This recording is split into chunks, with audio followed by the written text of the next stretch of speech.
મિત્રો આજે હું લઈને આવેલો છું કે કેમ આપણને આપણા બિઝનેસની અંદર ધંધાની અંદર સફળતા નથી મળતી, કેમ આપણે રૂપિયા કમાઈ નથી શકતા, કેમ બીજાના ધંધા આપણને પ્રિય લાગે છે, તમને તમારું લક્ષ્ય કેમ પ્રાપ્ત નથી થતું, તે એના માટે કયા સવાલો અને કયા જવાબ હોવા જોઈએ. ઘણા બધા સવાલોના જવાબ આજે તમને મળવાના છે. ચેનલ સાથે જોડાયેલા રહેજો, વિડીયો સંપૂર્ણ જોઈજો, લાઈક કરો, શેર કરો અને ચેનલને સબસ્ક્રાઇબ કરવાનું નહીં ભૂલતા. મિત્રો, જાપાનના ઓકિનાવા ટાપુઓ પર દુનિયાની સૌથી લાંબુ જીવન જીવતી પ્રજા રહે છે.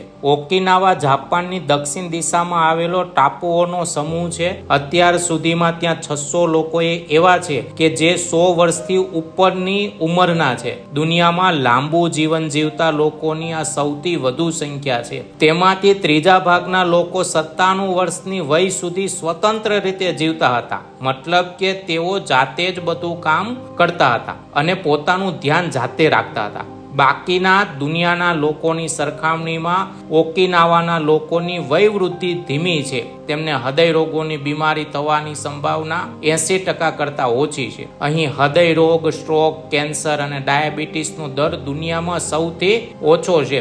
1979 સુધીમાં ત્યાં એક પણ દવાખાનું ન હતું, કારણ કે ગામ લોકો ભાગ્યે જ બીમાર પડતા હતા. ઓકિનાવાના લોકો મોટી નહીં પરંતુ લાંબી જિંદગી જીવતા લોકો છે. કોઈ પણ બીમારી વગર લાંબુ જીવન જીવાય છે તો તેનો સાદો જવાબ છે તેઓ તંદુરસ્ત અને સંતોષી જીવન જીવે છે. તેમના સુખી જીવનનું રહસ્ય છે ઇકિગાઈ નામની ધારણા. આપણે સહેજ વાતચીતમાં કહીએ છીએ કે મારે શાંતિ જોઈએ છે, સુખ જોઈએ છે, તો ઓકિનાવાના લોકો મારી ઇકિગાઈ ક્યાં છે, મારી શાંતિ ક્યાં છે એમ પૂછે. ઇકિગાઈ જાપાનીઝ લોકોના લાંબા અને સુખી જીવન જીવવાની એક ફિલસૂફી છે. ઇકિગાઈ 2 શબ્દોથી બનેલ છે. ઇકી એટલે જીવન અને ગાય એટલે ઉદ્દેશ્ય. ઇકિગાઈ કેવી રીતે પ્રાપ્ત થાય, તો આ 4 સવાલોના જવાબ તમારી પાસે છે તો ઇકિગાઈ તમારી પાસે છે. એમાંનું પહેલું, મને કયા કામમાં રુચિ છે. બીજું, મને જેમાં કામ કરવામાં રુચિ છે તે કામની દુનિયાને જરૂર છે. ત્રીજું, દુનિયાને તેની જરૂર હોય તો મારામાં તેની આવડત છે.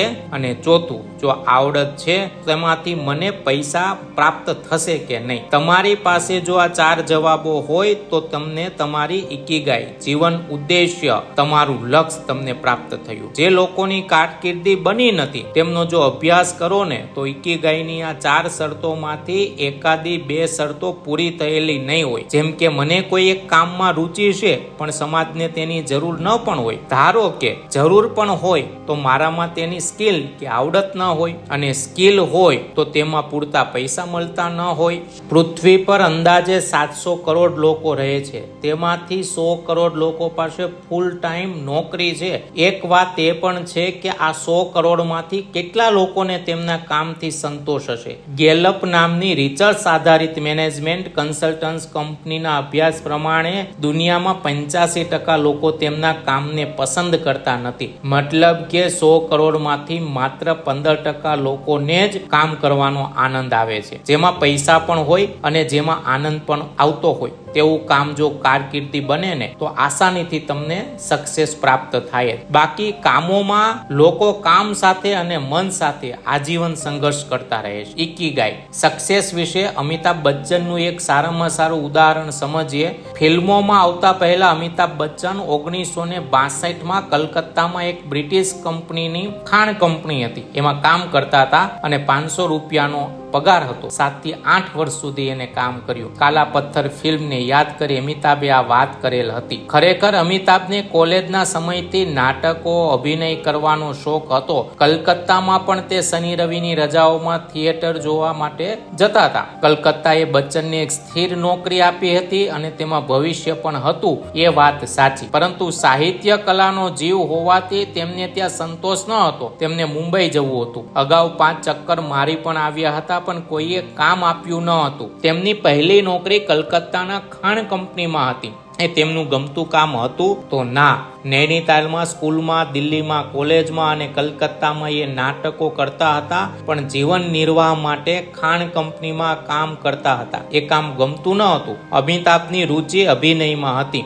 ઇકેગાઈની આ પહેલી શરત હતી કે તમારી રુચિ શેમાં છે. અમિતાભને અભિનયમાં રુચિ હતી, પણ તેની ફિલ્મ ઇન્ડસ્ટ્રીમાં જરૂર હતી તો હા, કે.એલ. અબ્બાસની ફિલ્મમાં એક જગ્યા ખાલી હતી અને તેમાં તે કામ કરે છે. તેનાથી પણ વિશેષ 1973માં તેમની જંજીર ફિલ્મ આવી ત્યારે હિન્દી સિનેમાને એક એવા નવા અભિનેતાની ભેટ પ્રાપ્ત થાય છે જે યંગમેન હીરો હોય. અમિતાભના આવવાથી હિન્દી ફિલ્મો બનાવવાની આખી રીત બદલાઈ ગઈ હતી. કલકત્તાની નોકરીમાં તેમનો પગાર 500 રૂપિયા હતો, જ્યારે પહેલી ફિલ્મની ફી 5000 રૂપિયા અને દીવાર ફિલ્મની ફી 1 લાખ રૂપિયા હતી. આજે તેઓ એક ફિલ્મ માટે 6 કરોડ લે છે. તેમને આત્મવિશ્વાસ હતો કે તે અભિનય કરી શકે છે. આમ અમિતાભ બચ્ચન જીવન ઉદ્દેશ્ય ઇકીગાઈની 4 શરતોનું પાલન કરે છે. તો મિત્રો, જેમાં પૈસા પણ હોય, આનંદ પણ હોય એવું કામ જો કારકિર્દી બને ને તો ચોક્કસથી આસાનીથી સક્સેસ આવે. બહુ ઓછા લોકો મનગમતા કામમાં કારકિર્દી બનાવી શકતા હોય છે.